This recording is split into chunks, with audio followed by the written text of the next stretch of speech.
nararanasan ng kuya ko na naririnig yung tinig mo. Although may word of God, dahil word of God ang tinig ng Diyos. Pero may time na pag nanalangin ka talagang nagsasalita yung Panginoon sa'yo. Gusto ko pong maranasan yung Lord. At nangusap yung Panginoon sa akin. Ngayon, kung hindi po nangungusap yung Panginoon sa atin, hindi natin naririnig yung tinig ng Diyos. Mag-isip-isip po tayo. At magtanong-tanong po tayo, bakit hindi po natin siya naririnig? At huwag po tayo magtaka kung ganyan yung sitwasyon natin. Amen po ba? Huwag po natin kakalimutan na ang Diyos ay nagpapala. Kaya naman, pagpalain din natin ang iba. Amen.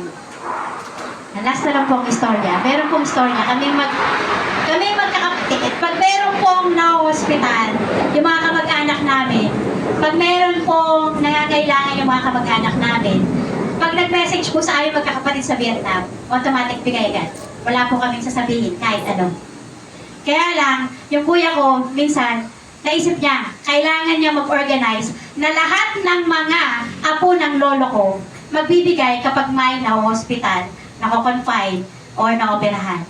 Hindi po dahil sa lagi na lang kami yung nagbibigay.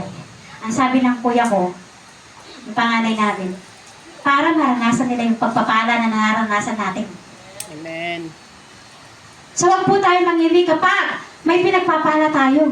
Kapag nagbibigay tayo, ibigay po natin yung pinaka-best na ibibigay sa kanila at sa Panginoon.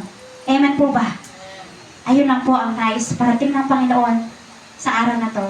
At hayaan niyo po si Pastor Aning Paang manalangin para magkaroon po ng mas mahalaga na pangungusap ang Panginoon at marinig niyo yung tinig ng Panginoon sa umagang ito. Lahat po ng mga may problema, lumapit po